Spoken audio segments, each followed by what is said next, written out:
Pronto, voltando agora à continuação. Cortou aqui, foi culpa minha, acabou a minha bateria. Vou voltar de novo para o Hector continuar o raciocínio dele. Vamos lá, Hector. Então, você tinha falado das duas primeiras opções, a gente estava na terceira.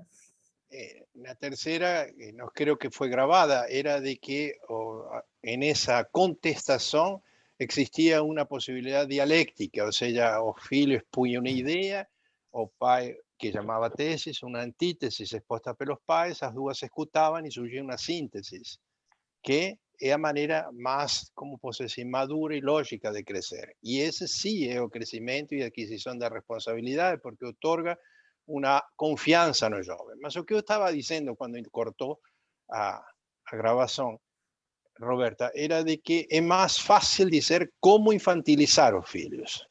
E há várias questões, que também colocou isso a Regina, há várias questões próprias da infantilização e que fazem parte do ambiente organizacional.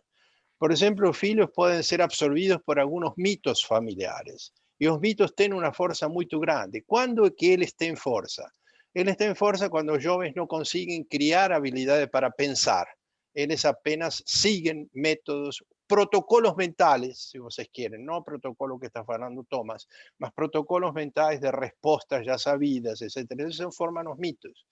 E alguns muito interessantes. Por exemplo, tem um mito muito antigo, que é o mito de Pigmalión e Galatea. Pigmalión era, segundo conta o mito, um grande escultor, um muito bom escultor. E ele nunca encontrava nenhuma mulher que pudesse satisfazer o que estivesse no nível que ele esperava. Cansado de poder encontrar uma mulher no mundo real, faz uma estátua tan bonita como a mulher que ele queria. E de alguma forma ele añora para encontrar uma mulher como da estátua. Uma deusa parece que escuta su pedido e transforma a estátua em mulher. E ele fica encantado porque encontrou a mulher que ele queria. Mas essa mulher não é uma mulher, é uma projeção dele. Ou seja, ele pode amar desde que a pessoa não seja diferente do que ele quer. E nós vemos, já que você pergunta o que vemos nas empresas, nós vemos esse mito reproduzido inúmeras vezes. Os pais pensam de que os filhos têm que ser galateas, ou seja, têm que ser obra sua, têm que fazer o que eles querem. Eu te amarei desde que você faça aquilo que eu quero e que eu digo. Se você contestar o que eu quero, você será um mau filho e não merecerá meu amor. E aí vem a questão infantil de perder o amor ao pai, significa estar desamparado. Então, como ele não cresceu e, embora seja adolescente, ainda tem aquela sequela infantil do medo de ser, do desamparo por deixar de ser amado, isso continua operando naquela época e ele não poderá nunca ter responsabilidade, ou seja, habilidade para decidir. Há outros vários mitos, por exemplo, o mito da harmonia. Embora que existam muitos motivos para pensar que há desencontro, se supõe que todo mundo se entende e todo mundo está harmônico. Y que en realidad ninguém discute con ninguém. Nós já precisamos en algunas empresas que había feroces, individualmente, feroces desencontros entre eles, mas nunca se expresaban. Y cuando llegaban a tal o a no, estaban todos en una festa fingida, en la cual todos realmente tienen una relación muy boa, mas as cosas íntimas no se falaban. En realidad este mito parte do suposto, y muy frecuente, de que o mundo externo à empresa é perigoso. Então você tem que estar em harmonia aqui para se defender desse mundo perigoso. Esse é outro mito bastante frequente e bastante assustador. As crianças sofrem muito com isso e ficam confinadas no sistema fechado que é a própria empresa e não em um sistema aberto que les permita crescer. Existem outros, o pai mártir, ele se sacrifica tanto pela família que em realidade trabalha muitas horas. E o faz pelo bem da família. Em realidade, o faz porque ele quer conservar o controle. Tá? Mas ele coloca isso e essa é uma falácia também para os filhos. Existem outros muito mais sérios. Por exemplo, o mito do Redentor, que é um mito grave. O Redentor é alguém que quer redimir a coisas que os outros, as gerações anteriores, não conseguiram. Então, ele tem que se transformar na pessoa que vai conseguir a custa de sua própria existência, de sua própria alegria, de sua própria vida, o que os pais não conseguiram. E o que os pais não conseguiram vai ter que ser feito por esse filho, que se ocupa em redimir, não é? E esta tem a ver, como já falei antes, da transmissão geracional com a transmissão transgeracional. Transmissão transgeracional é um peso muito grande que os filhos recebem de coisas que vêm de gerações anteriores. Às vezes são segredos son infracciones que se cometieron, a veces tienen una cripta de secretos, las cuales son cosas que no se falan, mas que todo mundo sabe inconscientemente. Y eso cría culpas, cría angustias, cría dificultades para decidir, cría muchas dificultades para asumir identidades. ¿No? Então, dessa forma, você vê de que há muitas coisas que podem infantilizar os filhos sem os pais saber, porque estas são coisas que existem nos estudos da psicologia, mas dificilmente quem está lutando no dia a dia para pagar as dívidas e matar um leão por dia, como se diz frequentemente, vai levar em conta que os filhos estão, de alguma forma, também perdendo oportunidades de eles ser eles e algum dia poder transformar a empresa, além de onde os pais foram.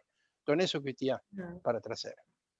Não, é super interessante isso que você está falando, é mais até uma aula do que um bate-papo, né? Porque é extremamente profundo. A questão é que, assim, essa finalização que você fez, o que a gente vê hoje é que as pessoas não têm esse tempo todo de ficar trabalhando isso dessa forma tão complexa, vamos dizer assim. Eu acho que grande parte das pessoas tem até dificuldade de entender essa complexidade, e aí cabe também a nós facilitar de alguma forma esse entendimento e essas boas relações, porque senão quando a gente vê já passou o tempo, né?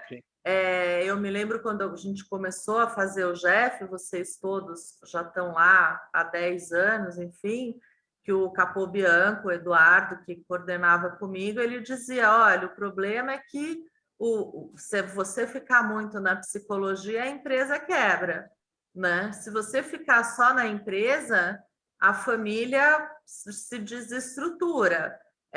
E o patrimônio... Então, assim, a gente tem que também dar vamos dizer, uma equilibrada nesses pontos todos. Eu acho que esse que é o grande... vamos dizer, a grande vantagem que a gente tem de juntar profissionais com formações e experiências diferentes para poder realmente ter soluções práticas. Eu vou pedir para o Thomas agora, que fala um pouco das soluções práticas.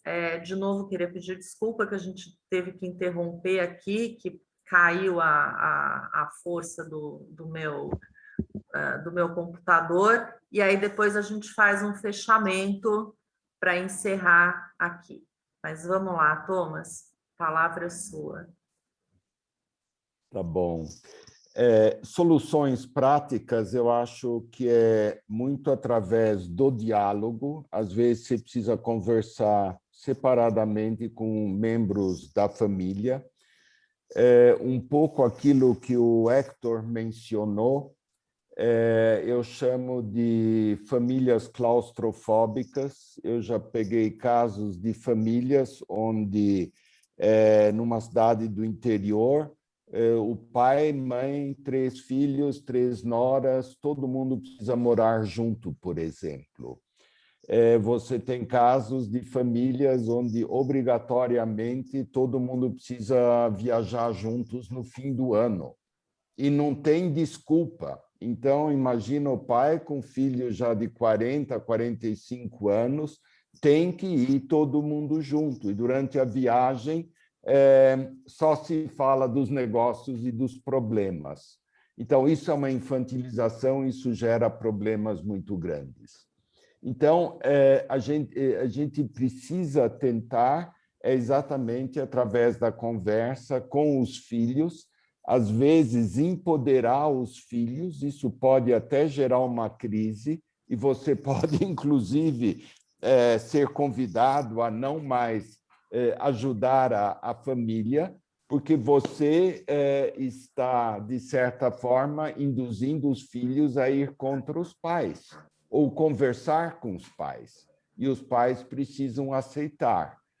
Então, não existe solução de manga de colete, e realmente cada situação precisa ser analisada. Ou o filho de 40 anos que ainda mora com a mãe e que tem medo de morar sozinho. Então, realmente, às vezes, em reunião de conselho de família, o pai ausente foi a óbito, por exemplo, a mãe é grande centralizadora, e que você precisa discutir com o moço, com as irmãs e com a mãe, estabelecer, olha, até daqui a 3 meses acaba a reforma do teu apartamento e vai morar sozinho, não é? Então, isso a gente encontra muito.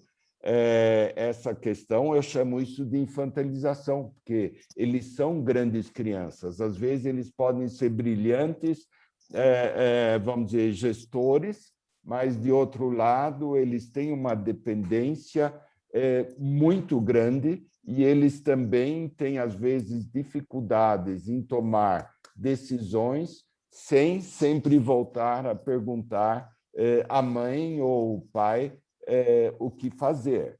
E um último exemplo, tem um filho de um empresário, uma cidade de mais de 100 mil habitantes, o filho foi eleito prefeito.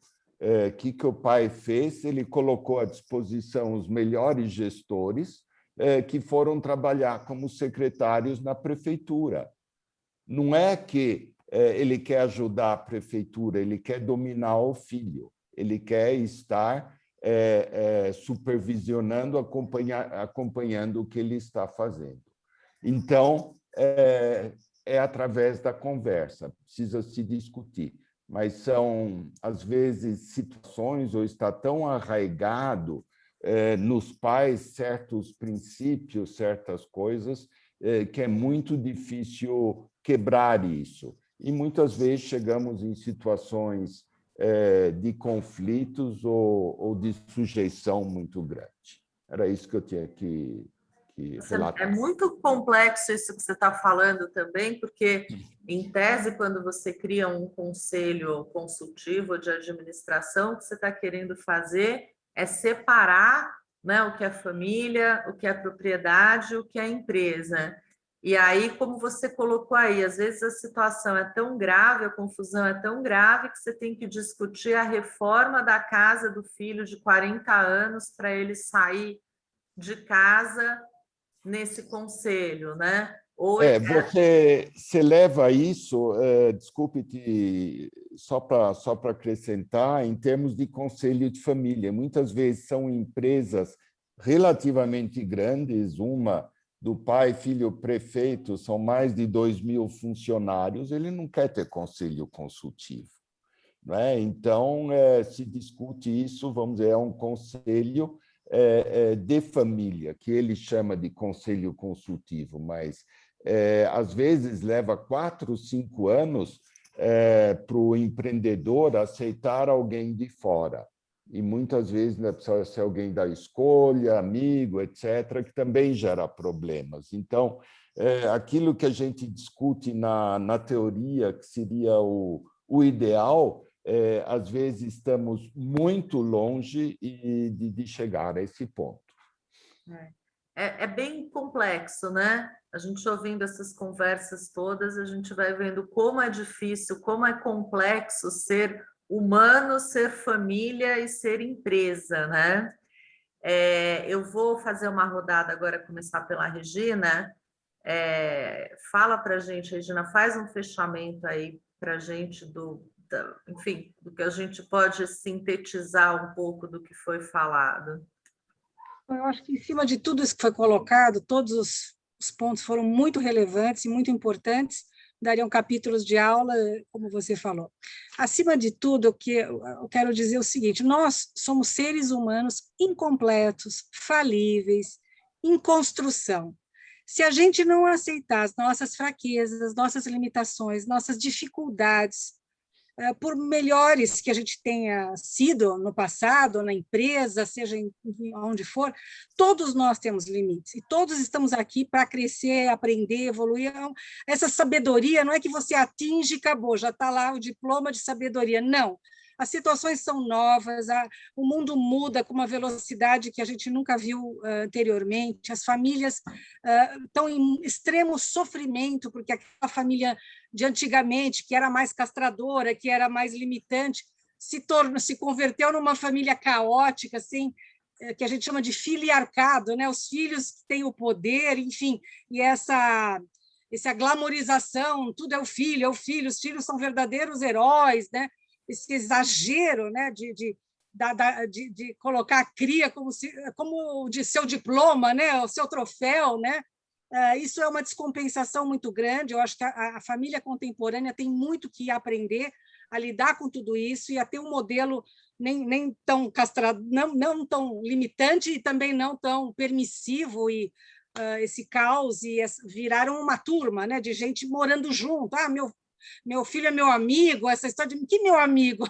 Meu amigo precisa de isonomia para ter amigo. Não é, você é pai ou mãe ou chefe. Então, as pessoas têm assim, essa apologia à amizade. Amigo é fora de casa, são iguais. Você é pai ou mãe, você tem essa função, não tem como você escapar. Pôs o filho no mundo, é seu papel. Então, essa infantilização dos adultos, né? Esses pais jovens, eternamente jovens, esse é um viés muito ruim, muito nocivo para a família. Nós envelhecemos, nós temos que buscar um amadurecimento, ninguém precisa ficar prostrado quieto, mas todo mundo tem que ter a sua idade, né? Ser autor da sua idade, né? Essa coisa de eternamente jovem é também uma desconfiguração dos padrões sadios familiares e rivaliza muito os jovens, porque como é que você vai ser jovem diferente do seu pai se seu pai também usa o jeans rasgado, vai na balada com você, divorciou, pega as namoradas, enfim. Hoje em dia tem muito esse contexto e ele é muito destrutivo, muito nocivo, e existe uma glamorização em cima disso. Então, realmente, nós temos que nos dar conta que não é fácil, a gente tem que estar sempre ouvindo, se expondo, compartilhando as dificuldades, somos vulneráveis, e acho que é muito importante, porque a gente querer saber tudo, não vai existir isso. Buscar ajuda, tem conselheiros, profissionais, o modelo que quiser. O Capobianco, eu lembro bem ele falando dessa coisa da terapia, né? Lógico, você vai ficar eternamente na terapia, mas também não é em 2 reuniões que você vai achar mágica, ninguém é mágico também, né? Como o Thomas e o Hector salientaram, é um processo de vínculo, a relação ela é construída e ela é vulnerável, porque a relação não tem essa harmonia com, né, esse mito de harmonia. Não, a relação ela é paradoxal, ela é conflitiva. O conflito faz parte. O que nós precisamos fazer?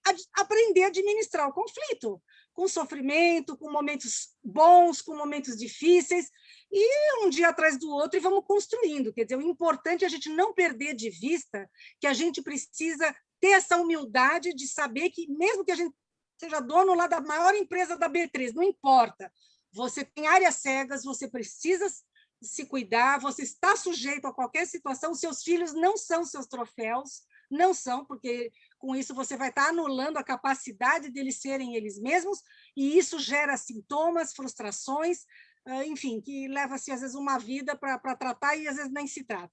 Então, eu acho que o meu recado é, principalmente, somos humanos, estamos aqui para aprender um com o outro. O que você sabe, eu não sei, o que eu sei, você não sabe, e a gente pode complementar. A gente tem que buscar ajuda, sim. A gente não sabe tudo. Isso é onipotência. Quem sabe tudo é onipotente. É um problema. Esse é o primeiro que precisa de terapia.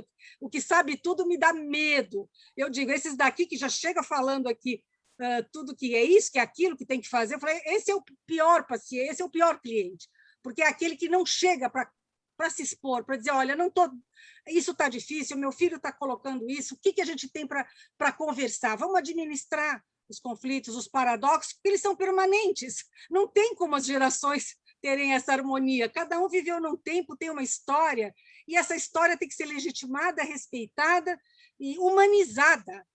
Não tem a família perfeita, a empresa perfeita, não.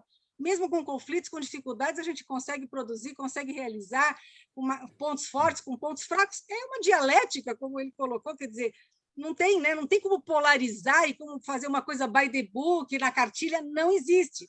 Essa idealização é juvenil demais, né? Como se pudesse.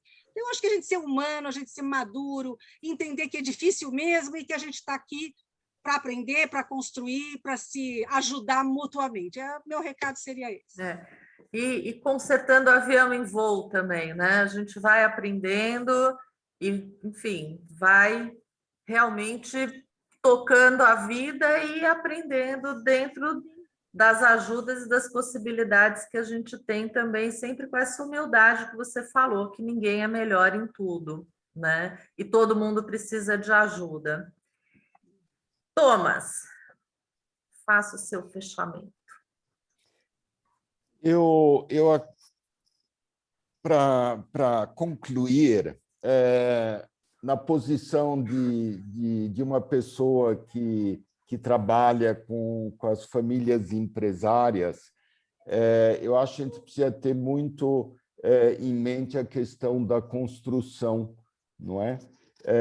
A gente precisa criar um arcabouço para que exista um desenvolvimento humano, exista um desenvolvimento, vamos dizer, organizacional, e o objetivo como se diz, a longevidade de uma empresa. E aí, muitas vezes, já me surgiu a pergunta, até recentemente, as empresas familiares, infelizmente, não são longevas, mas você tem empresas de 500 e 1.000 anos que estão na mesma família.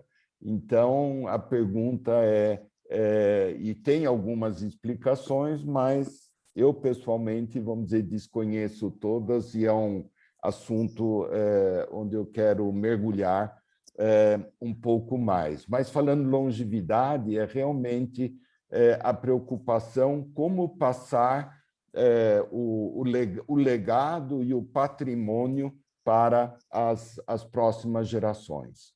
Aí, muitas vezes, é um trabalho, vamos dizer, consciente, onde o chefe da família, o empresário, fala, olha, eu quero iniciar um processo de sucessão.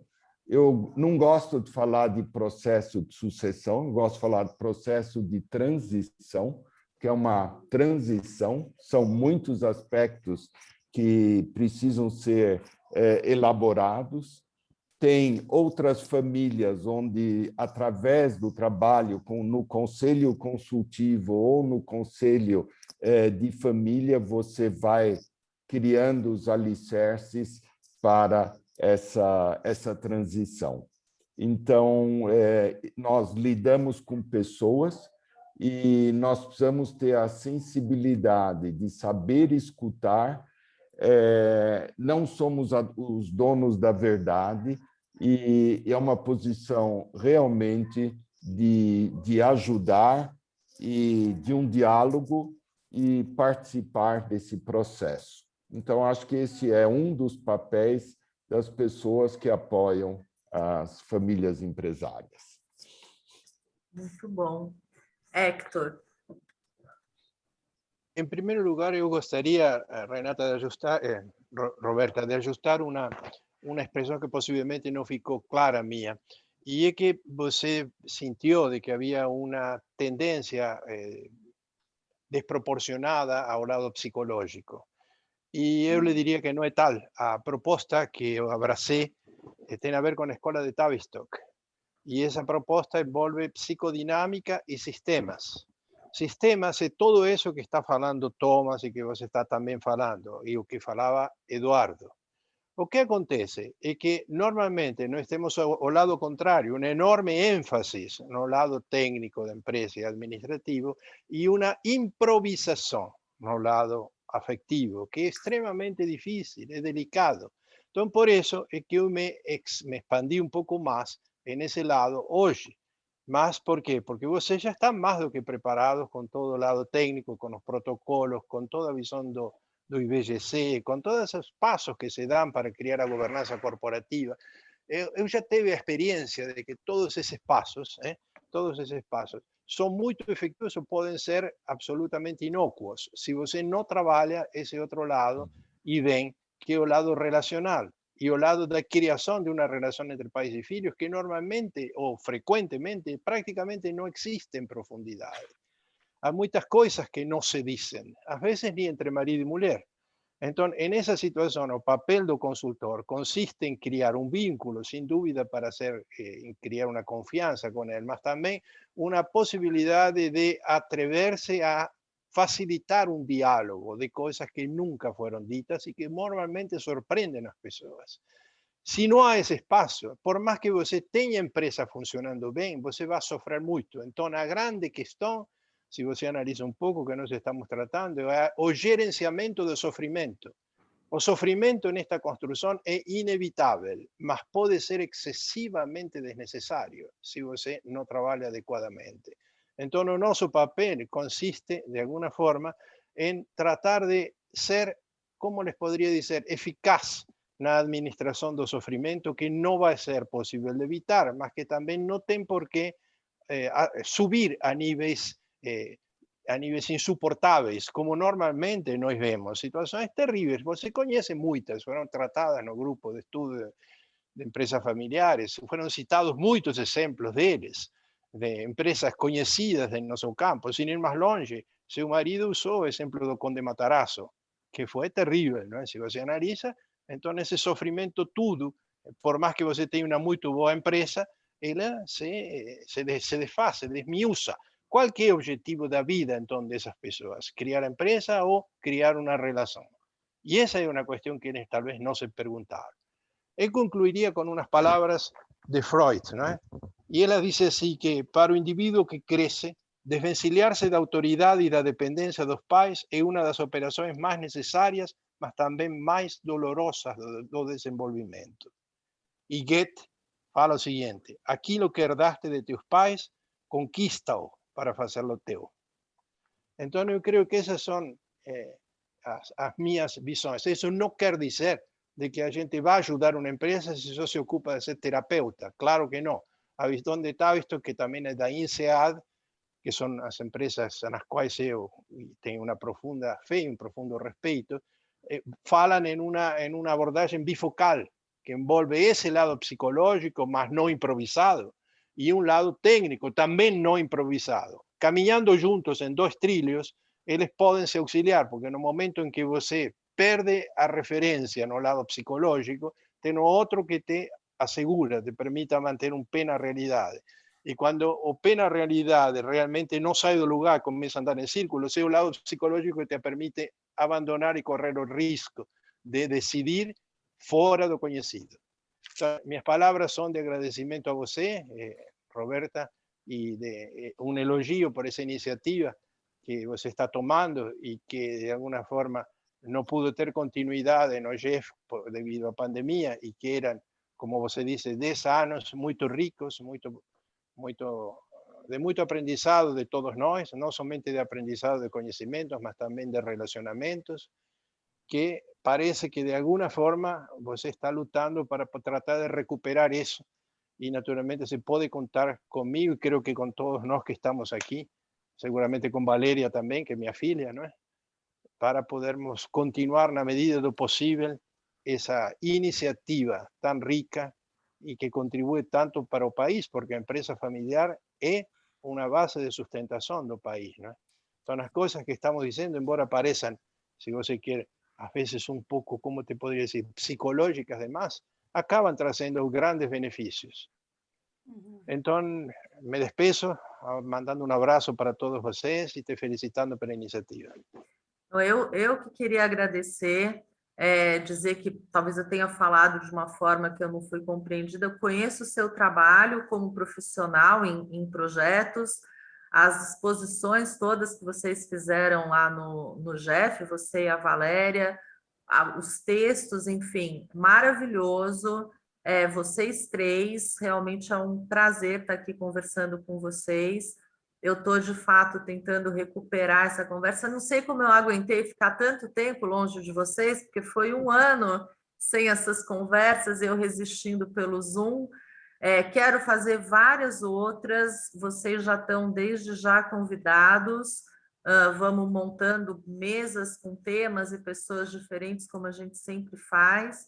E eu acho que a gente está tendo uma grande vantagem que eu não enxergava, mas que agora eu enxergo. A primeira é que a gente consegue bater papo aqui, falar de coisas super interessantes sem sair de casa, de certa forma, de uma maneira bastante cômoda, né? E segundo, que a gente consegue deixar gravado isso, que eu acho bastante importante também, porque já havia essa reclamação lá do nosso grupo: poxa vida, mas é tanta apresentação legal, tanto comentário, e a gente não tem acesso, né? Então, embora em 2020 a gente já tivesse preparado as nossas gravações, a gente está conseguindo fazer isso e é graças a vocês, cada um com seu conhecimento, com a sua experiência e, enfim, toda a amizade que a gente vai desenvolvendo também. Muito obrigada mesmo. Obrigada. E espero que a gente se veja em breve, tá bom? Um abraço para todos. Um abraço para todos também. Com Um prazer certeza, estar nos contigo, veremos. Thomas, e também Regina. Um abraço. Muito também. bom. Foi um prazer estar com todos vocês. Muito obrigada. Bom mesmo. Abraço. Vamos fazer Tchau, vários. tchau. Até já, gente. Tchau.